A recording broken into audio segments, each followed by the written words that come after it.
warahmatullahi wabarakatuh. Selamat pagi semuanya. Kembali lagi bersama Bu Vega dalam pembelajaran matematika peminatan. Nah, minggu lalu kita sudah melakukan intersepsi atau mengingat kembali tentang materi limit fungsi aljabar dan juga beberapa konsep trigonometri.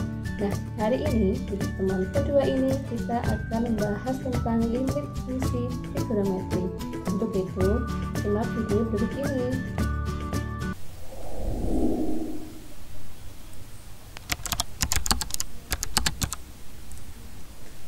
Dalam materi limit fungsi trigonometri, ada 3 konsep yang akan kita pelajari, yaitu yang pertama, menentukan nilai limit fungsi trigonometri dengan cara substitusi langsung, yang kedua dengan cara pemfaktoran, dan yang ketiga dengan menggunakan sifat dasar limit fungsi trigonometri. Untuk pertemuan kali ini, kita akan membahas yang nomor 1 dan nomor 2. Untuk yang nomor 3, kita akan bahas di pertemuan selanjutnya. Oke, langsung saja. Yang pertama, cara substitusi langsung. Masih ingat kan bahwa konsep dari substitusi adalah mengganti X. Langsung ke contoh. Tentukan nilai dari limit X mendekati pi per 2, 3 sin X ditambah cos 2X. Karena X-nya mendekati pi per 2, maka kita tinggal mengganti saja X-nya dengan pi per 2, sehingga sama dengan 3 sin pi per 2 ditambah cos 2 dikali pi per 2. Nah, kalau kalian bingung dengan radian, kalian boleh menggantinya dalam bentuk derajat. Pi per 2 itu sama dengan 90 derajat. Nah, kalian ganti saja pi per 2 nya dengan 90 derajat, sehingga sama dengan 3 sin 90 derajat ditambah cos 2 kali 90 derajat sama dengan 3 sin 90 derajat ditambah cos 2 dikali 90 derajat sama dengan 180 derajat sama dengan 3 sin 90 derajat sama dengan 1, sehingga 3 dikali 1 ditambah cos 180 derajat adalah negatif 1 sama dengan 3 dikurangi 1 dan hasilnya adalah 2. Bagaimana? Sampai di sini paham? Oke, next, contoh soal yang kedua. Tentukan nilai dari limit X mendekati pi per 3 sin kuadrat X. Caranya sama seperti contoh sebelumnya, kita tinggal mengganti X, sehingga sama dengan sin kuadrat pi per 3. Nah, pi per 3 itu sama dengan 60 derajat, sehingga kita bisa tulis sin kuadrat 60 derajat atau sin 60 derajat dikuadratkan, sehingga sama dengan sin 60 derajat itu adalah setengah akar 3 dikuadratkan, sehingga hasilnya 3 per 4. Oke, contoh selanjutnya. Tentukan nilai dari limit X mendekati pi per 4 sin 2X ditambah tan X per 2 cos X. Masing-masing X di sini kita ganti dengan pi per 4, sehingga sama dengan sin 2 dikali pi per 4 ditambah tan pi per 4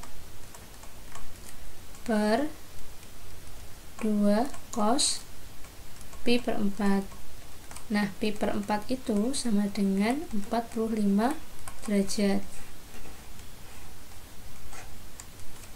sehingga sama dengan sin 2 dikali 45 derajat sama dengan 90 derajat ditambah tan 45 derajat per 2 cos 45 derajat. Sin 90 derajat sama dengan 1, tan 45 derajat sama dengan 1 per 2 dikali cos 45 derajat itu setengah akar 2. Nah, 2 di sini bisa dicoret, sehingga sama dengan 2 per akar 2. Akar rasional kita kalikan dengan akar 2 per akar 2, sehingga sama dengan 2 per 2 akar 2 atau akar 2. Nah, Bagaimana anak-anak? Sampai di sini paham? Jika ada yang ditanyakan, silahkan tulis di kolom komentar. Oke, selanjutnya adalah cara pemfaktoran. Fungsi yang akan kita cari nilai limitnya harus disederhanakan terlebih dahulu dengan memanfaatkan identitas trigonometri. Berikut beberapa identitas trigonometri yang harus kalian ingat. Ada perbandingan sin dan cos, ada sin kuadrat x ditambah cos kuadrat x sama dengan 1, ada rumus sudut ganda, dan ada juga rumus penjumlahan dan pengurangan sinus kosinus. Langsung ke contoh. Tentukan nilai dari limit x mendekati pi per 2 cos kuadrat x per 1 dikurangi sin x. Tujuan dari pemfaktoran adalah untuk menghilangkan fungsi pembuat 0, terutama di bagian penyebut. Nah, agar bisa difaktorkan, kita ubah dulu fungsi yang bagian atas. Kita tahu bahwa sin kuadrat x ditambah cos kuadrat x itu sama dengan 1. Atau juga bisa ditulis cos kuadrat x sama dengan 1 dikurangi sin kuadrat x. Nah, kita ubah cos kuadrat x-nya dengan 1 dikurangi sin kuadrat x. Sehingga sama dengan limit x mendekati pi per 2 1 dikurangi sin kuadrat x per 1 dikurangi sin x. Nah, ingat bahwa 1 dikurangi a kuadrat itu jika difaktorkan menjadi 1 dikurangi a dikali 1 ditambah a. Ibaratkan a ini adalah sin x, sehingga sama dengan limit x mendekati pi per 2 1 dikurangi sin x dikali 1 ditambah sin x per 1 dikurangi sin x. Nah, faktor yang sama tinggal dicoret. Nah, sehingga sisanya adalah limit x mendekati pi per 2 1 ditambah sin x. Nah, kita tinggal ganti saja x-nya dengan pi per 2 sehingga menjadi 1 ditambah sin pi per 2. Atau kalian bisa ubah pi per 2 nya menjadi 90 derajat. 1 ditambah sin 90 derajat sama dengan 1, sehingga sama dengan 2. Nah, sampai di sini paham? Oke, biar tambah paham, kita lanjut ke contoh nomor 2.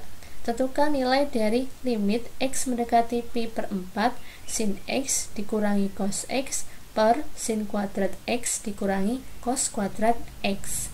Sama seperti contoh yang pertama, kita harus memfaktorkan salah satu fungsi terlebih dahulu. Nah, ingat bahwa a kuadrat dikurangi b kuadrat jika difaktorkan akan menjadi a dikurangi b dikali a ditambah b. Ibaratkan a itu adalah sin x dan b adalah cos x. Sehingga ini menjadi limit x mendekati pi per 4 sin x dikurangi cos x per, nah, yang bawah kita ganti bentuknya menjadi seperti ini, sehingga menjadi sin x dikurangi cos x dikali sin x ditambah cos x. Fungsi yang sama tinggal kita coret, sehingga sisanya adalah limit x mendekati pi per 4 1 per sin x ditambah cos x. Nah, kita tinggal mengganti x nya dengan pi per 4 sehingga sama dengan 1 per sin pi per 4 ditambah cos pi per 4. Nah, pi per 4 sama dengan 45 derajat, atau bisa kalian tulis lagi sin 45 derajat ditambah cos 45 derajat. 1 per sin 45 derajat adalah setengah akar 2 ditambah cos 45 derajat juga setengah akar 2, sehingga hasilnya adalah 1 per setengah akar 2 ditambah setengah akar 2 sama dengan akar 2. kita kalikan akar 2 per akar 2 agar rasional, sehingga hasilnya adalah setengah akar 2. Next, soal yang ketiga. Tentukan nilai dari limit X mendekati Pi per 4 cos 2X per cos X dikurangi sin X. Agar bisa difaktorkan, kita harus mengubah cos 2X terlebih dahulu. Nah, berdasarkan sudut ganda, cos 2X itu sama dengan cos kuadrat X dikurangi sin kuadrat X. Nah, kita ubah cos 2X-nya dengan cos kuadrat X dikurangi sin kuadrat X, sehingga sama dengan limit X mendekati Pi per 4 cos kuadrat X dikurangi sin kuadrat X per cos X dikurangi sin X. Nah, kita faktorkan yang bagian atas, sehingga menjadi limit X mendekati Pi per 4 cos X dikurangi sin X dikali cos X ditambah sin X per cos X dikurangi sin X. Nah, faktor yang sama dicoret, sehingga sisanya adalah limit X mendekati Pi per 4 cos X ditambah sin X. Kita ganti X-nya dengan Pi per 4, jadi cos Pi per 4 ditambah sin Pi per 4. Pi per 4 adalah 45 derajat, sehingga cos 45 derajat ditambah sin 45 derajat. Cos 45 setengah akar 2, sin 45 juga setengah akar 2. Setengah akar 2 ditambah setengah akar 2 sama dengan akar 2. Contoh yang terakhir, tentukan nilai dari limit X mendekati Pi per 2 cos kuadrat X ditambah sin X kali cos X per cos X. Jika kalian perhatikan untuk soal nomor 4, pada bagian pembilang, masing-masing sukunya yang dipisahkan oleh tanda plus itu mempunyai faktor cos X, atau ibaratnya seperti ini, A kuadrat ditambah A dikali B. Berdasarkan sifat distributif, karena masing-masing suku ini mempunyai A-nya bisa dikeluarkan.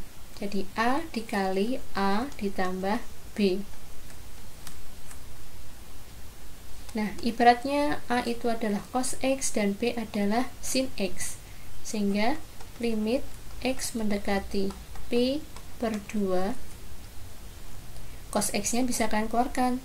Jadi cos X dikali dengan cos X ditambah sin X per cos X. Nah, cos X-nya bisa kalian coret, sehingga sisanya adalah limit X mendekati Pi per 2 cos X ditambah sin X. X-nya kalian ganti dengan Pi per 2, sehingga cos Pi per 2 ditambah sin Pi per 2. Pi per 2 adalah 90 derajat, sehingga sama dengan cos 90 derajat ditambah sin 90 derajat. Cos 90 derajat sama dengan 0 dan sin 90 derajat sama dengan 1, sehingga hasilnya adalah 1. Nah, bagaimana anak-anak? Sampai di sini paham? Jika ada pertanyaan, silahkan tulis di kolom komentar atau bisa bertanya melalui WhatsApp. Nah, setelah mempelajari materi ini, silahkan mengerjakan latihan soal sebagai pemantapan. Link tersedia di kolom komentar. Jangan lupa klik ya. Oke, sekian materi pembelajaran untuk hari ini. Semoga bermanfaat dan sampai ketemu di video pembelajaran berikutnya. Wassalamualaikum warahmatullahi wabarakatuh.